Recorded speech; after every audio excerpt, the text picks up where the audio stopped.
Today is September 29th, 2020. It is Tuesday. And our I Can for today says, I can explain fact families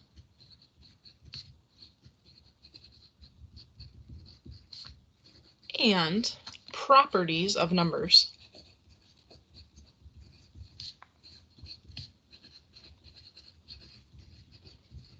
All right, so that sounds like two separate things. We need to be able to understand what a fact family is, and we need to be able to talk about the properties of numbers. So let's start with a fact family. You guys have been doing these for years, but let's just review. I'm going to start by making a house, and I'm going to make it on my margin. I'm going to trace a line that goes down 4 lines. It goes over and it goes up 4 lines. And then here's the roof of my house. Now, in this family, we have 4 people who live here. A 4, a 5, and a 9. Those are the only digits that live in this family. And I'm going to show you 2 addition sentences that live in this house and 2 subtraction sentences. And I bet you guys will get the hang of this. 4 plus 5 equals 9. Well, then I need to take these numbers and switch them around, and I would say 5 plus 4 equals 9. There are 2 number sentences that start with the 9 first, because the 9 is the largest digit, right? I could say 9 minus 5 equals 4, or I could say 9 minus 4 equals 5. These 2 right here, look, I'm going to use a colored pencil. I'm going to circle my addition signs. These 2 are known as being commutative.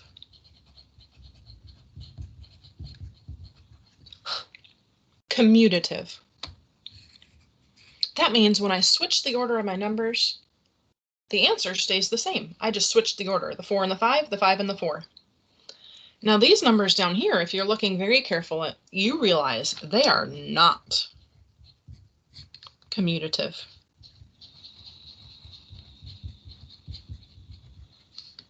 When I subtracting problems, I can't just switch the numbers around. I could say 9 minus 5 equals 4, but I can't say 5 minus 9 equals 4. So we say those are not commutative. All right, let's try another one. I'm going to build another house next to it.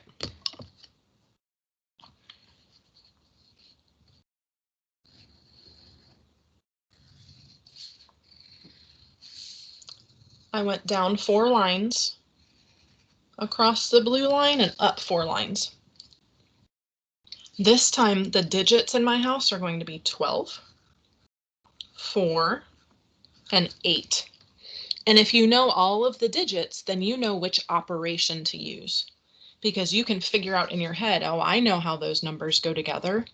I know that 8 plus 4 equal 12. Absolutely. So what comes next? We know that 8 plus 4 equals 12.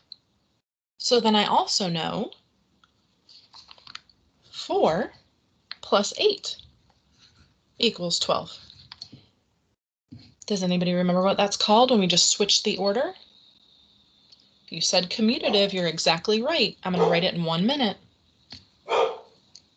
Now, I did my 2 addition sentences. Now I need to do my 2 subtraction sentences. 12 minus 8 equals 4, and 12 minus 4 equals 8. Did these numbers switch places? They did not, because they're what we call not commutative. All right, so let's circle our operation again.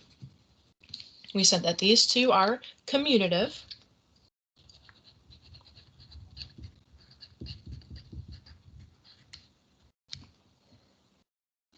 And we said that these 2, the subtraction, are not commutative. We cannot just switch the order around.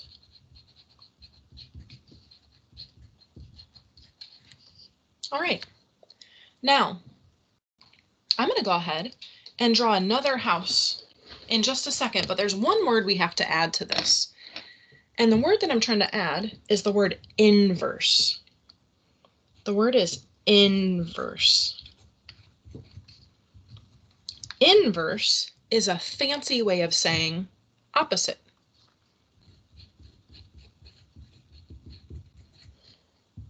So an inverse operation, adding and subtracting, are opposite operations, like adding and subtracting.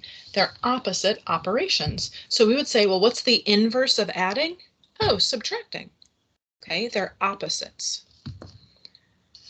So let's try another house. Again, I'm going to draw 4 lines down. 2, 3, 4. A little bit over, and I'm going to come up 4 lines. I'm actually going to move it away from the margin because I know that my words got squished last time. There we go. All right. Here's my house. You're going to notice something different about this house this time. The people who live in this house are 7, 6, and 42. Well, we all know 7 plus 6 is not 42, so it can't be adding. If you said multiplying, you were right. 7 times 6 equals 42. 6 times 7 equals 42. Now, what's the opposite of multiplying? Dividing. So 42 divided by 6 equals 7. And 42 divided by 7 equals 6. And if you look, these follow the same pattern as our one above. We have 2 problems on the top where we just switched the order. They were commutative. It's the commutative property. So I'm going to write that down, commutative property.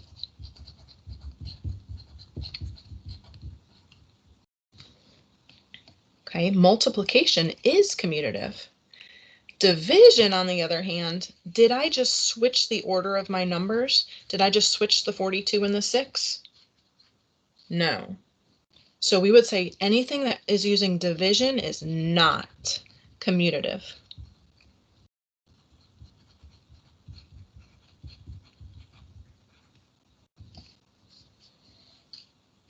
All right, let's try one more like this. I'm going to draw my line, 4 lines down and over and up and finish my house.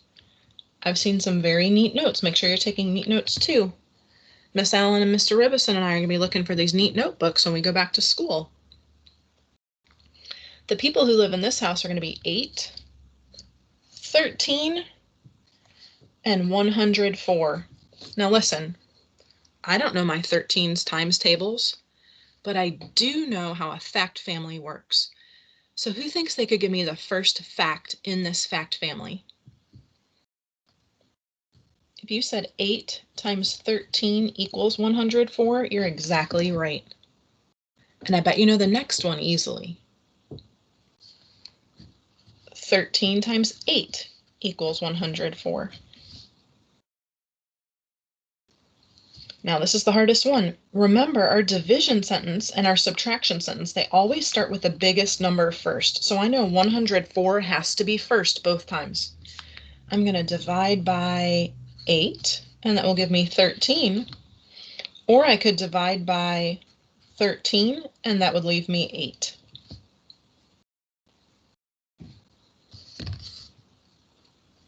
These two are what we call commutative.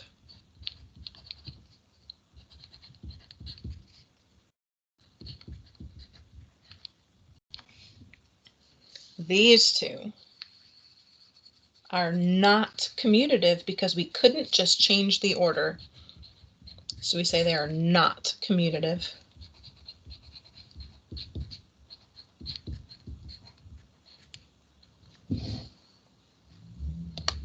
Now we can write a number sentence down here also, and I want to use the word inverse. So what I would say is multiplication and division are inverse operations. Does anybody remember what inverse means? Inverse means the opposite. This means you can always use them to check each other, and that way you'll know that you got the right answer. All right, in addition to that, we have two operations that are commutative and two that are not commutative. Which two are commutative operations? The ones that we can just switch the order. Adding and multiplying. They are commutative.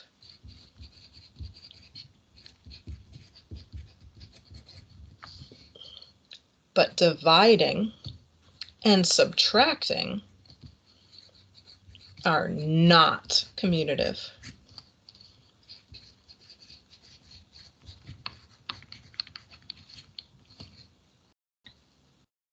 Nice job. Last thing we need to talk about today. And this is an example of a tape diagram, because we're going to be using some tape diagrams tomorrow, so we're going to start on a day when it doesn't feel overwhelming.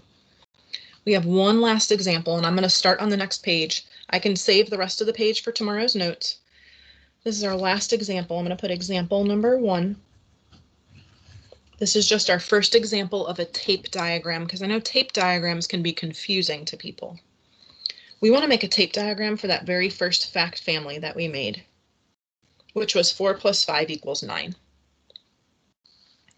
If I wanted to make a tape diagram, I look and I see I'm putting these two numbers together. So in my tape diagram, I draw one piece that represents the 4 and one piece that represents the 5. And then I put these little brackets on it. And down here, I'm going to represent the total. Well, how long would this be if I measured 4 and then 5 more? Right now, it's a question mark. But we know the addition sentence. We know that 4 plus 5 equals question mark. And we know that 4 plus 5 equals 9. It's not so bad, right? All right. What if I wanted to use this to represent the subtraction problem of 9 minus 4 equals 5? Well, it gives me the total, so I would know the total length of my tape diagram. It would tell me this part. It would say, oh, this much right here, this is 9 total. And I took away 4 of them. I took away these 4. So how many are we left with? Well, 9 take away 4 is going to give me that question mark. And 9 take away 4 equals 5. So we can use a tape diagram. This is the model that shows us how to add. We're looking for the total. And this is the model that shows us how to subtract. It's when we have the total. And that's it for today. So work hard on your work and do your best job. We'll see you in the morning.